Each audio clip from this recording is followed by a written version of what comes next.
Pernah saya jelaskan Bapak Ibu sekalian, kalau kita di surga insya Allah seseorang mukmin akan memiliki banyak, mungkin bisa jutaan istana malah gitu. Karena memang ada hadis, misal contoh, ini semua punya dalil ya. Setiap kali orang ke masjid dapat satu istana di surga, pulang dari masjid satu istana di surga. Kalau kita sholat lengkap subuh, duhur, asar, maghrib, isya, 5 waktu sholat, terutama bapak-bapak ini ke masjid, kita punya 10 istana di surga. Ada hadis yang lain, siapa yang membaca Qul Huwallahu Ahad 10 kali dalam sehari, Allah akan bangunkan baginya istana di surga. Baik, apa ruginya baca ini? Berarti kalau kita baca satu hari 10 kali kita ada satu istana. Kalau satu tahun 365 hari, 365 istana. Kalau kali 70 tahun umurnya, kan banyak sekali gitu kan. Siapa yang menjaga 12 rakaat sehari semalam, Allah akan bangunkan baginya istana di surga. Ini ada makna, ada dua makna kata ulama hadis. Bisa bermakna kalau dia rutin jaga seumur hidupnya akan diberikan istana di surga, atau memang setiap hari kalau sudah lengkap 12 rakaat itu, subuh 2 rakaat sebelumnya, 4 rakaat sebelum duhur, 4 rakaat sudah duhur, 2 rakaat sudah maghrib, 2 rakaat sudah isya, rutin dia jaga, maka setiap hari dapat satu istana. Kali 1 tahun 365 hari, kali 70 tahun atau 50 tahun dia hidup, berapa banyak istananya? Gitu kan? Makanya juga dalam hadis yang lain kata Nabi SAW, sesungguhnya nanti ada setiap orang yang rutin mengerjakan sebuah ibadah, dia akan dipanggil di setiap pintunya. Kalau dia jihad, dia akan dipanggil dari pintu jihad. Dia sholat dari pintu sholat, puasa, pintu puasa, sedekah, pintu sedekah, haji, pintu haji. Jadi artinya pintu gerbang besar, di dalamnya ada kem istana, gitu kan. Setiap jenis ibadah ada sendiri itu. Maka Abu Bakar berkata, ya Rasulullah, apakah ada orang yang dipanggil dari semua pintu itu? Jadi karena kita coba kerjakan semuanya. Kata Nabi SAW, ada. Ada. Dan saya berharap kamu termasuk diantaranya. Jadi makanya jangan pilih-pilih ibadah. Dari saya cukup dengan sholat 5 waktu, tahajud gak usah. Ngantuk malam, ya sudah kehilangan sendiri. Untuk apa tidak dikerjakan? Kenapa tidak bangun? Gara-gara ngantuk. Masa nonton bola bisa begadang, sholat tahajud gak bisa? Ya. Gak mungkin itu. Ya. Atau kalau ibu-ibu lagi mau melahirkan bisa gak tidur? Orang sholat malam lebih penting daripada melahirkan. Ya. Lah iya. Walaupun memang melahirkan itu adalah proses mengangkat manusia, tapi sholat malam itu luar biasa fadilahnya. Kenapa waktu itu kita bisa nggak tidur? Karena penyakit al-malas. Itu saja masalah. Ini harus dibuang ke lautan ini, malas ini. Baik.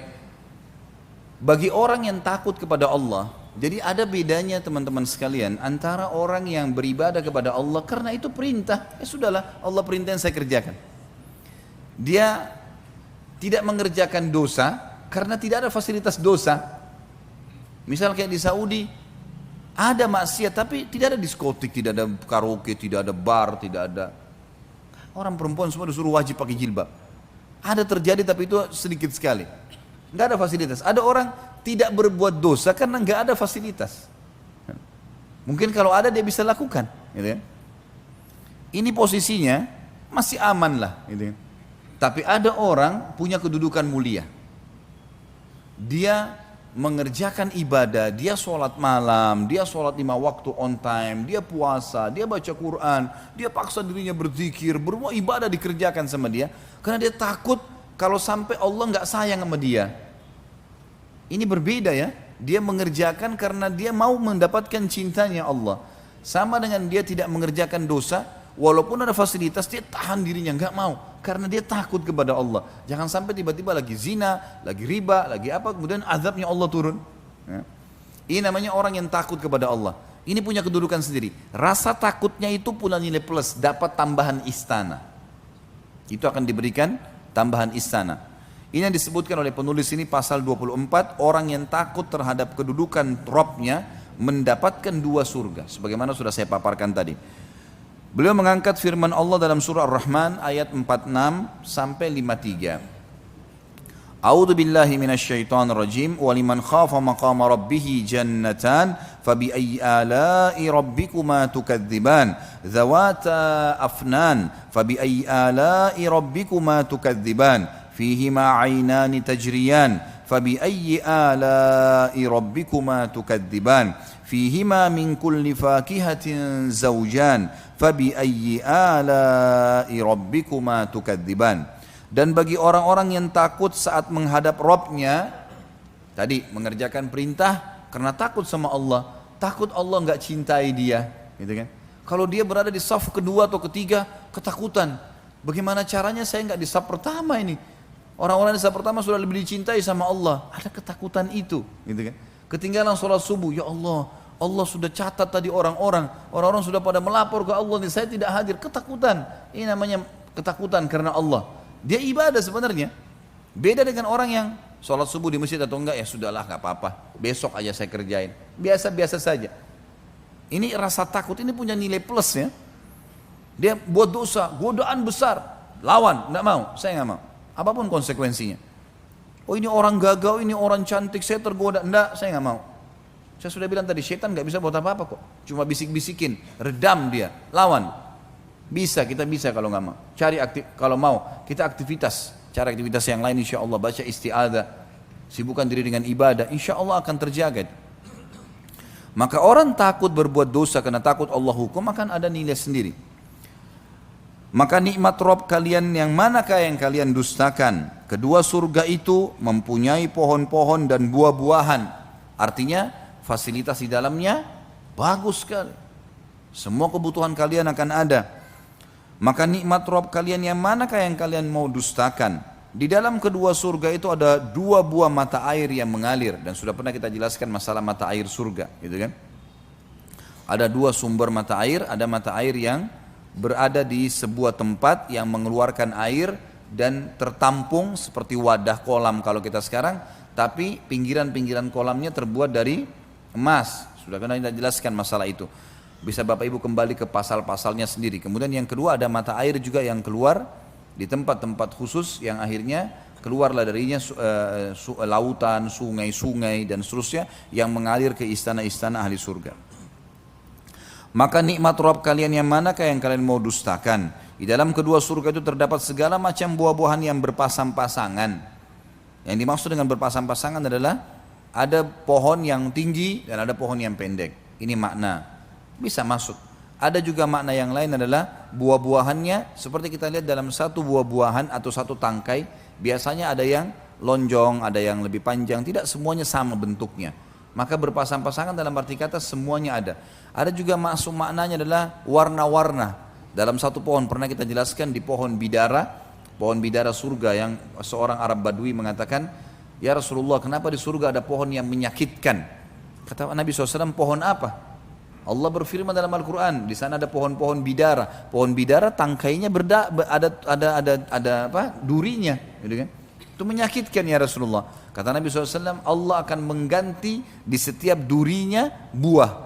Dan buahnya memiliki beragam macam warna. Semua warna, dari kuning, dari merah, dari hijau, semua warnanya ada. Gitu kan? Semua warnanya ada dan masing-masing warna memiliki cita rasa tersendiri. Ini yang dimaksud dengan beragam macam buah-buahan yang berpasang-pasangan. Maka nikmat Rabb kalian yang manakah yang kalian dustakan? Penyampaian baginda Nabi SAW dalam hadis Bukhari Muslim berhubungan dengan masalah ini adalah Abu Musa al-Ash'ari radhiyallahu anhu meriwayatkan sabda Rasulullah SAW, seorang mukmin di surga sungguh memiliki sebuah kemah yang terbuat dari sebuah intan yang berongga, panjangnya 60 mil, ya, panjangnya kemah itu. Dia memiliki banyak kemah. Pada setiap sudut terdapat istri-istri yang tidak bisa melihat orang lain. Jadi kalau dia memiliki beberapa orang pasangan, maka di setiap kemah itu ada pasangan istri sendiri dan tidak bisa dilihat oleh orang lain, tidak bisa juga saling melihat satu sama yang lain karena besarnya. Yang mereka dipergilirkan untuk orang mukmin. Juga ada 2 taman yang bejana-bejananya terbuat dari perak dan segala isinya. Maksudnya minuman-minuman yang siap diminum di dalamnya. Serta 2 taman yang bejana-bejananya terbuat dari emas dan segala isinya. Yang menghalangi mereka untuk memandang Rabb mereka hanyalah ridhaul kibriya atau tirai keagungan pada wajahnya di surga Aden. Maksudnya Allah Subhanahu wa taala memiliki tirai yang tidak akan dilihat nanti kecuali tadi sebagaimana hadis sebelumnya kita sebutkan, kalau ahli surga sudah masuk kemudian dalam surga baru kemudian diperlihatkan. Ada sebuah riwayat yang dikatakan maka Allah memudahkan ahli surga untuk melihatnya di setiap pagi dan petang. Selain dari itu Allah SWT akan menutup kembali tirainya dan itu tirai adalah tirai kemuliaan dan keagungan Sang Pencipta Allah Subhanahu wa taala. Pasal 25. Dan tentu bahasan kita ini sampai pasal 30-an ya kalau tidak salah ya. Ya, pasal 30 nanti. Pasal 25 tinggi postur seorang mukmin di surga.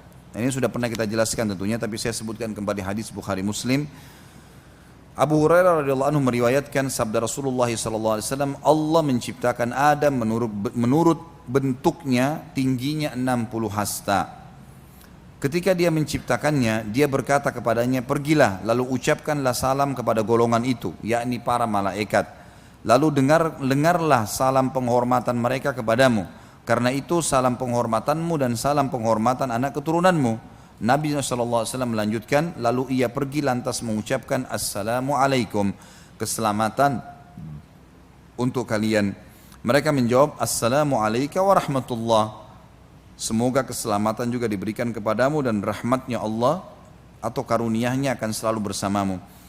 Lalu beliau melanjutkan hadisnya Nabi SAW, setiap orang yang masuk surga menurut bentuk Adam atau mengikuti bentuknya Adam alaihissalam, tingginya 60 hasta, bentuk tubuh itu terus menerus berkurang sejak setelah penciptaan ini itu hingga sekarang. Maksudnya di dunia Adam alaihissalam 60 hasta, makin dekat kiamat makin pendek. Jadi memang manusia makin memendek postur tubuhnya. Makanya sekarang kalau ada orang tingginya 2 meter itu sudah kita anggap sangat tinggi kan, kita kaget kagum kadang-kadang, atau mungkin 2,5 meter. Kalau di zaman dulu itu kecil sekali. Nabi Adam alaihissalam 60 hasta ya, berarti 27,5 meter tingginya alaihissalatu wassalam. Dan kita nanti di akhirat akan kembali dengan poster itu. Makna daripada potongan hadis terakhir ini, dan akan terus berkurang sampai hari ini, maksudnya sampai menjelang kiamat. Mereka terus akan memendek poster tubuhnya sampai nanti di akhirat dibangkitkan kembali dengan poster awalnya Adam alaihissalam. Pasal ke-26, keridhaan yang abadi. Di dalam surah Al-Imran, silakan dibuka surah Al-Imran-nya. Ayat 15. Ini tentu surah nomor 3. A'udzu billahi minasyaitonir rajim. Qul a'unabbi'ukum bi khairin min dzalikum lilladzina ittaqaw 'inda rabbihim jannatun tajri min tahtiha al-anharu khalidina fiha jannatun tajri min tahtiha al-anharu khalidina fiha wa azwajun mutahharatun wa ridwanun minallah wallahu basirun bil ibad. Untuk orang-orang yang bertakwa kepada Tuhannya, maukah saya beritahukan kepada kalian sesuatu yang lebih baik daripada kehidupan dunia kalian ini? Untuk orang-orang yang bertakwa, patuh kepada Tuhannya, pada sisi Rabb mereka ada surga yang mengalir di bawahnya sungai-sungai. Mereka kekal di dalamnya dan mereka dikaruniai istri-istri yang disucikan serta keridhaan Allah. Yang kita garis bawahi, keridhaan Allah ini saksi bahasan. Masalah pasangan hidup sudah kita jelaskan dulu di sifat para wanita ahli surga. Dan Allah maha melihat hamba-hambanya. Kemudian selanjutnya surah Al-Bayyinah. Surah nomor 98 ya. Ayat 7 dan ayat 8. A'udzu billahi minasyaitonir rajim. Innal ladzina amanu wa amilus solihati ulaika hum khairul bariyah. Jazaohum 'inda rabbihim jannatu 'adnin tajri min tahtiha al-anharu khalidina fiha. Tajri min tahtiha jannatu 'adnin tajri min tahtiha al-anharu khalidina fiha abada radhiyallahu anhum wa radu an dzalika liman khasyiya rabbah. Sesungguhnya orang-orang yang beriman dan mengerjakan amal saleh, mereka itu adalah sebaik-baik makhluk. Jadi kalau ada pemahaman teman-teman sekalian, oh, orang beriman itu buruk, orang beriman itu begini dan begitu, itu salah semuanya. Orang beriman adalah sebaik-baik makhluk. Kalau ada orang beriman satu yang pakaiannya kotor atau kata-katanya kasar, itu dia secara individu, karena Allah nggak pernah perintahin itu kok. Allah perintahin kebaikan, suruh bersih, suruh rapi, suruh baik. Balasan mereka di sisi Rabb mereka adalah surga Aden yang mengalir di bawahnya sungai-sungai. Mereka kekal di dalamnya selama-lamanya. Allah ridho terhadap mereka dan mereka pun ridho kepadanya. Yang demikian itu adalah balasan bagi orang-orang yang takut kepada Rabb-nya. Baik, untuk lebih jelasnya kedua ayat ini kita akan bacakan sabda Nabi sallallahu alaihi wasallam yang merincikan masalah kita, masalah ridhonya Allah itu.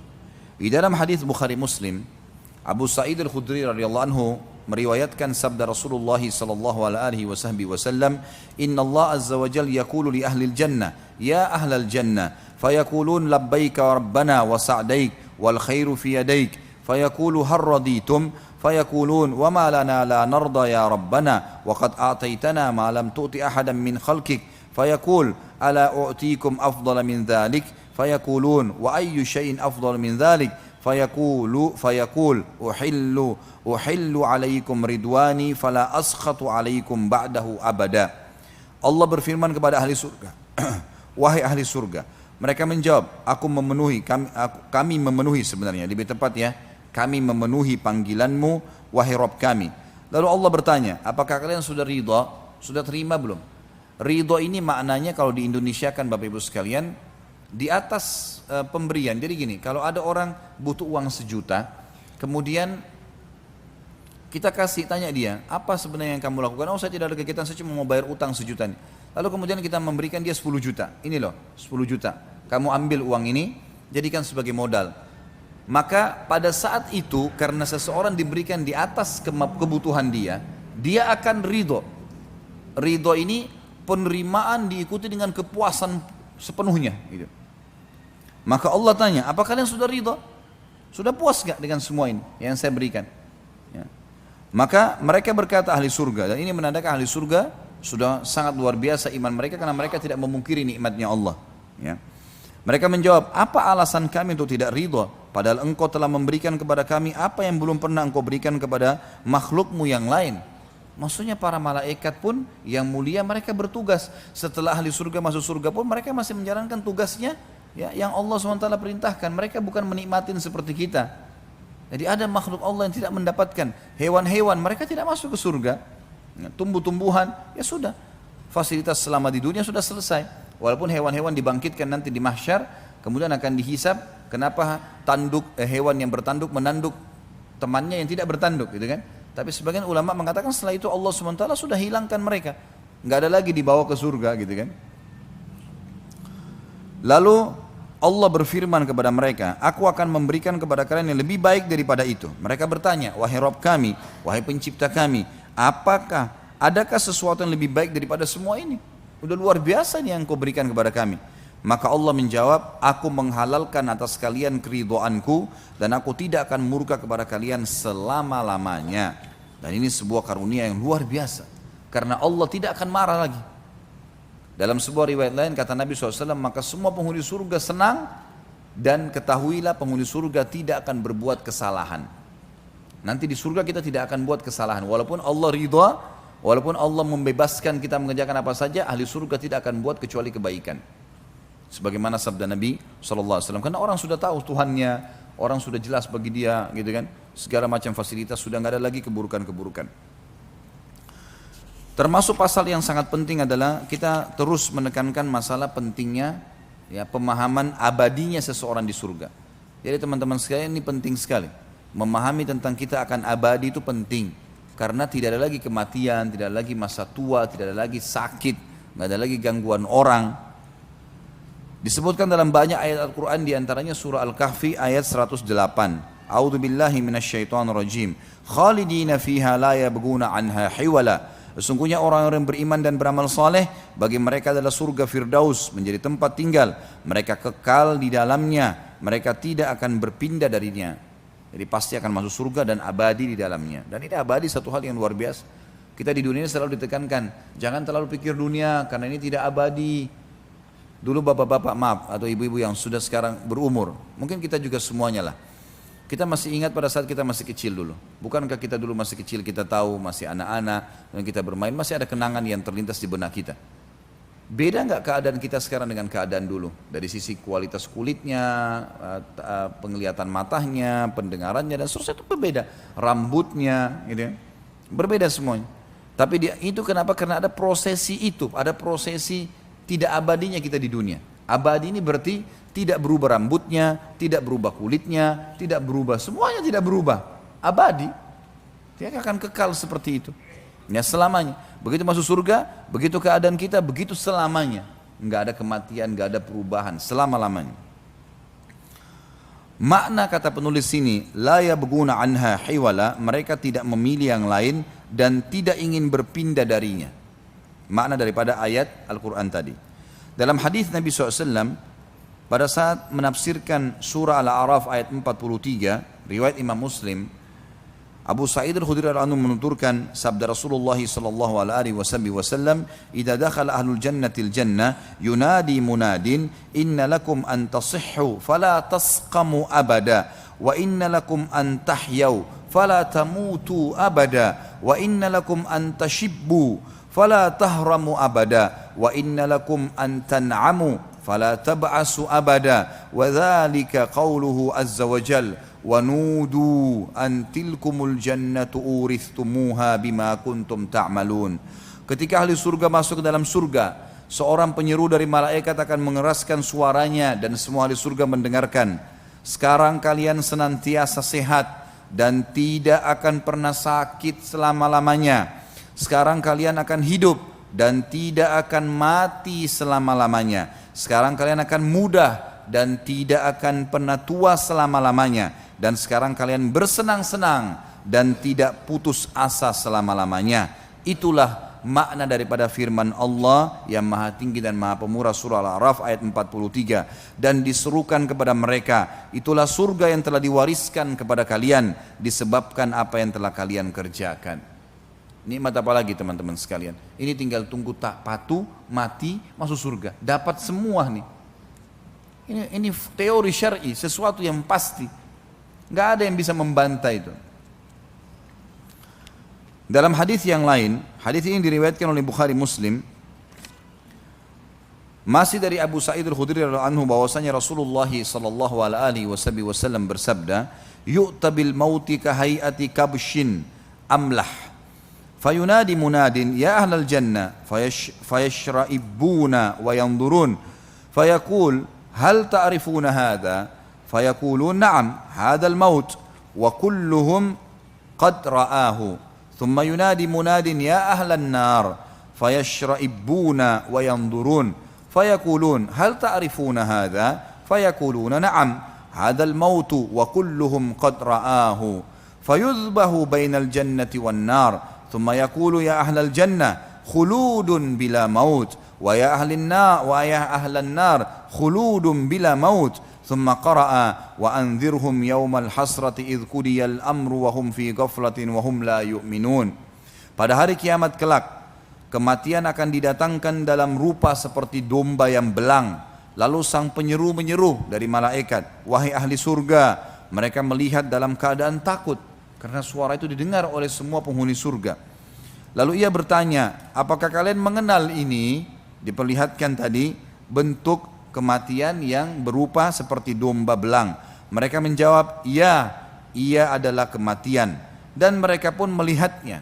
Kemudian diserukan, "Wahai ahli neraka." Mereka pun melihat dengan ketakutan. Takut jangan sampai ada azab Allah yang baru yang akan menimpa mereka. Lalu ia mengatakan, "Apakah kalian mengenal ini?" Kata malaikatnya. Mereka menjawab, "Iya, ini adalah kematian." Dan mereka melihatnya. Maksudnya mereka sudah pernah melihatnya di dunia. Sudah tahu itu.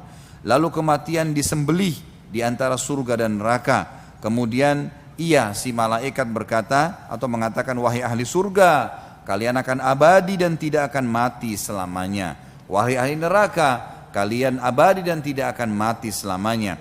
Kemudian Nabi SAW membaca firman Allah surah Maryam ayat 39, "Dan berilah mereka peringatan tentang hari penyesalan, yaitu ketika segala perkara telah diputus dan mereka dalam keadaan lalai dan mereka tidak pula beriman." Jadi pasal ini sangat mulia, menjelaskan kepada kita tentang masalah kekalnya seorang mukmin, dan ini berita gembira di kenikmatan yang juga abadi. 28, pasal 28, jumlah barisan ahli surga. Disebutkan dalam hadis yang dihasankan oleh Imam Tirmidzi, Buraidah radhiyallahu anhu menuturkan sabda Rasulullah sallallahu alaihi wasallam, "Ahlul jannati ishruna wa mi'atu saffin, thamanuna minha min hadhihi al-ummah wa arba'una min sairil umam." Ahli surga itu terdiri dari 120 saf, sebanyak 80 saf diantaranya dari umat ini, dan 40 saf dari seluruh umat. Jadi ini berita gembira teman-teman sekalian. Bahwasanya kita ini umat Muhammad SAW mayoritas penghuni surga. Ini luar biasa ini ya. Abdullah bin Mas'ud radhiyallahu anhu mengatakan dalam hadis yang diriwayatkan Bukhari Muslim, kami pernah bersama Nabi SAW lalu beliau bertanya, apakah kalian ridha menjadi seperempat penghuni surga? Jadi kalau penghuni surga sekian jumlahnya seperempatnya kalian, maka kami menjawab, iya tentu ya Rasulullah. Beliau menjawab, bertanya lagi, apakah kalian ridho kalau kalian menjadi sepertiga ahli surga? Maka kami pun menjawab, iya. Beliau SAW berkata lagi, demi zat yang jiwaku berada di tangannya, sesungguhnya aku berharap kalian menjadi separuh ahli surga. Hal ini mengingat surga tidak dimasuki kecuali oleh jiwa yang muslim. Tidaklah kalian berada di tengah kaum musyrik, melainkan seperti sehelai rambut putih di atas kulit sapi hitam, atau seperti sehelai rambut hitam di atas kulit sapi merah. Hadis ini menjelaskan kepada kita bahwasanya umat Muhammad SAW adalah mayoritas penghuni surga. Dan alhamdulillah ini berita gembira, gitu kan? Ini berita gembira. Bahkan ada hadis Nabi SAW yang dikatakan yang berbunyi, sudah pernah kita jelaskan di masalah neraka ini, masalah bab syafaat. Jadi kan akan dikeluarkan dari api neraka siapa yang dalam hatinya seperti biji sawi dari kalimat la ilaha illallah, atau dalam hadis lain dikatakan dari keimanan. Dan ini berita gembira tentunya walaupun mereka disiksa dulu, naudzubillah ya. Pasal ke-29. Ahli surga yang masuk terakhir. Dan ini disebutkan di dalam hadis Bukhari Muslim. Abu Hurairah meriwayatkan radhiyallahu anhu, para sahabat pernah bertanya, wahai Rasulullah, wahai utusan Allah, apakah kami akan melihat Rabb kami pada hari kiamat? Beliau balik bertanya, apakah kalian kesulitan melihat bulan purnama yang tidak terhalang oleh awan? Mereka menjawab, tidak wahai utusan Allah. Beliau bertanya lagi, apakah kalian kesulitan melihat matahari yang tidak terhalang oleh awan? Maka mereka menjawab, tidak. Beliau bersabda lagi, seperti itu pula kalian akan melihatnya. Manusia dikumpulkan pada hari kiamat lalu diperintahkan, siapa yang menyembah sesuatu maka ikutilah sesuatu itu. Siapa yang sembah berhala, siapa yang sembah pohon, siapa yang suka hidup dengan jimat, maka ikutilah semua yang kalian sembah itu. Lalu diperintahkan siapa yang menyembah sesuatu maka ikutilah sesuatu itu. Kemudian di antara mereka ada yang mengikuti matahari, ada yang mengikuti bulan, ada yang mengikuti tagut atau sesembahan selain Allah. Semua yang disembah selain Allah pokoknya, pohon, batu dan seterusnya. Dan tinggallah umat ini yang di dalamnya terdapat kaum munafik. Lalu Allah datang pada mereka seraya berfirman, akulah Rabb kalian. Mereka menjawab, kami tetap di sini hingga Rabb kami datang kepada kami. Ketika Rabb kami datang, maka kami mengenalnya. Lalu Allah datang kepada mereka seraya mengatakan, akulah Rabb kalian. Mereka mengatakan, engkau Rabb kami. Lalu dia menyeru, dan sirat atau titihan diletakkan di antara dua daratan jahanam. Akulah Rasul pertama yang menyeberangkan umatnya. Di sini sampai sini dulu kita perlu perbaikin. Ya. Allahu alam, yang saya lihat dari lafaz hadis ini ada kesalahan di terjemahan, sehingga yang dimaksud di sini adalah nanti akan terdapat ditinggalkan dan tinggallah umat ini dan di dalamnya terdapat kaum munafik. Lalu Allah datang pada mereka seraya berfirman. Yang dimaksud di sini adalah Allah datang kepada orang-orang beriman. Jangan difahami orang munafik ya. Orang-orang beriman, karena kalimat munafik tadi itu adalah disebutkan orang-orang beriman dari umat ini dan diantaranya ada orang-orang munafik. Gitu kan. Lalu pada saat itu kata Nabi SAW, akulah Rasul pertama, utusan Allah yang menyeberangkan umatnya di atas sirat, dan tidak ada seorang pun pada hari itu yang berbicara kecuali para Rasul. Ucapan para Rasul pada hari itu ialah, ya Allah selamatkan, selamatkan. Di neraka jahanam terdapat besi-besi runcing seperti duri sa'dan. Jadi ada satu pohon, durinya itu seperti pedang bentuknya, tajam sekali, gitu kan. Dan kalau pedang biasanya satu sisi saja tajam, ini enggak, kiri kanannya kalau disentuh tajam. Biasanya kan duri bagian atasnya, ini enggak, semua batangnya itu tajam semuanya. Apakah kalian pernah melihat duri sa'dan? Mereka menjawab iya. Beliau melanjutkan, iya seperti duri sa'dan, cuma tidak ada yang mengetahui kadar besarnya kecuali Allah. Tidak ada yang mengetahui yang menyambar manusia tergantung pada perbuatannya, maksudnya yang lewat di atas sirat, dan sudah pernah kita jelaskan ini. Maka orang-orang yang harus masuk neraka dulu akan disambar oleh duri itu. Di antara manusia ada yang binasa karena amalnya, ada pula yang dihinakan lalu selamat. Yang binasa karena amal maksudnya amal buruknya ya. Dia kafir, dia banyak berbuat dosa, maka dia binasa masuk neraka. Ada juga orang yang dihinakan lalu selamat, maksudnya dia bisa bermakna seperti yang saya pernah sebutkan. Kalau ada orang ditimbang di timbangan amalnya hari kiamat, maka dia kalau amal buruknya misalnya 1000, amal solehnya 900, maka dia butuh minimal 101 pahala untuk menyelamatkannya. Lalu datanglah orang-orang yang memberikan syafaat untuk dia, sehingga akhirnya dia dapat 101 pahala tambahan, selamat dia. Dengan 1 pahala selamat masuk surga. Tapi karena tadinya sebenarnya kalau tidak ada yang bantu dia harus masuk neraka dulu. Ini yang dimaksud dengan makna ada pula orang yang dihinakan, dia sebenarnya terhina bisa masuk neraka, tapi akhirnya selamat. Ini bisa bermakna ini, karena dia dapat syafaat, dia ditolong. Makna yang lain adalah orang-orang yang sudah terlanjur masuk neraka karena beriman dikeluarkan melalui syafaat orang-orang yang beriman. Hingga ketika Allah hendak memberi rahmat pada siapa yang dikehendakinya dari ahli neraka, maksudnya Allah keluarkan mereka, maka Allah memerintahkan para malaikat agar mengeluarkan siapa saja yang menyembah Allah. Lalu para malaikat mengeluarkan mereka dan mengenali mereka lewat bekas sujud, karena Allah mengharamkan pada neraka untuk melahap bekas sujud. Akhirnya mereka dikeluarkan dari neraka dalam keadaan telah hangus terbakar. Lantas disiramkan kepada mereka air kehidupan, sehingga mereka tumbuh sebagaimana biji-bijian tumbuh di aliran air. Kemudian Allah selesai mengadili di antara para hambanya, dan masih ada satu orang yang berada di antara surga dan neraka. Ia adalah penduduk neraka yang termasuk yang terakhir masuk surga. Ia menghadapkan mukanya ke arah neraka lalu mengatakan, wahai Rabb, palingkanlah wajahku dari neraka karena baunya menggangguku dan apinya membakarku. Lalu Allah bertanya kepadanya, akankah bila aku melakukannya kamu tidak akan meminta selain itu? Ia menjawab, tidak demi keperkasaanmu. Ia pun berjanji kepada Allah, lalu Allah memalingkan wajahnya dari neraka.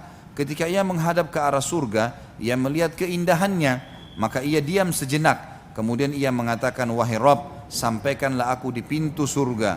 Allah mengatakan, bukankah kau telah janji tidak akan meminta selain yang telah kau minta? Ia mengatakan, wahai Rabb, aku tidak menjadi makhlukmu yang paling celaka. Maksudnya aku tidak mau celaka ya Allah, sampaikan di situ. Allah bertanya, akankah bila aku memberikan hal itu kepadamu, kamu masih meminta selainnya? Maka ia menjawab, tidak demi keperkasaanmu, aku tidak meminta selain ini. Ia pun berjanji kepada Rabbnya, lalu Allah menyampaikannya di depan pintu gerbang surga. Ketika sampai di pintu surga, ia melihat keindahan berikut isinya, berupa kesenangan dan kegembiraan. Maka ia diam sejenak, lalu ia mengatakan, wahai Rabb, masukkanlah aku ke dalam surga. Allah menjawab, kasihan engkau wahai manusia, betapa engkau ingkar janji. Bukankah engkau berjanji berkali-kali kepadaku untuk tidak meminta selain apa yang telah engkau minta? Ia mengatakan, wahai Rabb, jangan jadikan aku sebagai makhlukmu yang paling celaka. Allah pun tertawa kepadanya, kemudian mengizinkannya masuk surga, seraya mengatakan, berangan-anganlah. Ia pun berangan-angan, hingga ketika terputus angan-angannya, Allah mengatakan, itu akan kau dapatkan. Seperti angan-anganmu, kau akan dapat. Itu akan engkau miliki, atau itu untukmu, dan semisalnya bersamanya. Itulah orang yang terakhir dari ahli surga yang masuk ke dalam surga. Dalam riwayat lain Bapak Ibu sekalian, berhubungan dengan masalah yang dikutip dalam hadis sahih, dikatakan akan keluar penduduk surga yang terakhir dari neraka. Ini tidak ada lagi orang di neraka selain dia. Kemudian dia keluar dalam kondisi berdiri jatuh, dan sebagian tubuhnya mengeluarkan asap karena hangus. Sudah sekian tahun disiksa, gitu kan? Sekian ribu tahun mungkin disiksa, karena orang terakhir dari neraka. Kemudian dia berlari, berusaha menjauhkan diri dari neraka, lalu dia mengatakan, ya Allah, selamatkan aku dari neraka. Setelah dia jauh, dia mengatakan, segala puji bagi Allah yang telah menyelamatkan aku darimu, sambil dia menunjuk ke arah neraka. Dari kejauhan Allah Maha Tinggi dan Maha Pemurah memperlihatkan untuknya sebuah pohon yang dia lihat ada rindang, seperti kalau kita lagi panas sekali. Kemudian kita temukan ada pohon yang rindang, kita bisa berteduh sebentar, rasanya nyaman. Orang ini ribu-ribuan tahun tidak pernah merasakan kenikmatan. Karena memang kenapa saya katakan ribuan tahun, ada firman Allah kan yang berbunyi a'udzubillahi minasyaitonirrajim yauma inda rabbika ka'alfi sanati mimma ta'uddun. Artinya kita hitung waktu dunia, kata Allah, satu hari di waktu akhirat sama dengan 1000 tahun waktu kalian di dunia. Ini. Jadi memang kalau di satu hari waktu akhirat masuk ke neraka berarti 1000 tahun. Dan ini orang paling terakhir yang paling banyak dosanya. Maka dia berkata, ya Allah, sampaikan aku ke pohon itu, karena dia tidak pernah lihat pohon yang bisa melindungi dia, menaungi dia dari siksaan ke siksaan 24 jam kalau waktu dunia, maksudnya full dalam semua waktu yang dia akan pakai nanti di akhirat, semuanya siksaan, nggak ada kematian, hangus, belang, bolong badannya, isi perutnya keluar nggak mati, gitu kan? Semuanya. Maka dia merasa ini nikmat yang luar biasa, ya Allah, sampaikan aku ke pohon itu. Lalu Allah Subhanahu wa taala berfirman padanya, apakah kau akan minta yang lain? Dia bilang tidak, ya Allah, pohon itu saja. Lalu Allah sampaikan dia ke pohon itu, dia merasakan nikmatnya. Kemudian Nabi SAW mengatakan dia menganggap dia orang yang paling besar nikmatnya Allah padanya. Padahal ini orang paling terakhir masuk surga, orang semua sudah di surga gitu. Ya. Jadi saya sarankan jangan jadi orang ini. Gitu. Ya. Jadi orang yang dari awal masuk surga tanpa hisab, dan bisa kalau mau, asal mau ya, karena banyak orang yang tidak mau tentunya. Ya. Kemudian kata Nabi SAW, Allah setelah dia puas dengan naungan pohon itu memberikan kepada dia pohon lebih besar, ada buah-buahannya, ada airnya. Lalu kemudian dia pun meminta, dia mau minta sama Allah, dia malu, tapi dia tergoda melihat buah-buahan. Ini tadi cuma pohon, ini ada buah, ada air. Maka dia mengatakan, ya Allah, aku memohon ya, pohon dan buah itu serta air, dan saya tidak minta yang lain. Kata Allah, apa kau yakin kau tidak minta yang lain? Dia bilang tidak. Maka Allah pun menyampaikan di pohon tersebut, dia makan, dia nikmatin airnya segala macam, dan dia menganggap dia orang yang paling besar nikmat Allah padanya. Kemudian setelah dia puas, Allah SWT dari kejauhan membukakan baginya pintu gerbang surga. Tercium olehnya bau wangi surga. Lalu dia lihat orang-orang surga pakai baju sutra, luar biasa fasilitas istanahnya, kenikmatan yang abadi, luar biasa. Dia mau minta sama Allah tapi dia malu. Dia sudah janji tadi tidak minta yang lain, cuma surga. Maka dia bilang, ya Allah, masukkan aku ke dalam surgamu dan aku tidak akan minta yang lain. Gitu. Maka Allah SWT mengatakan, hai anak Adam, sungguh kau tidak pernah puas dengan apa yang aku berikan. Apakah kau ridha kalau aku memberikan untukmu seperti yang dimiliki oleh raja terkaya dunia? Maka dia mengatakan, tentu hai Tuhanku, aku ridha. Raja terkaya dunia siapa? Nabi Sulaiman alaihissalam. Enggak ada lebih kaya dari Nabi Sulaiman alaihissalam. Ya.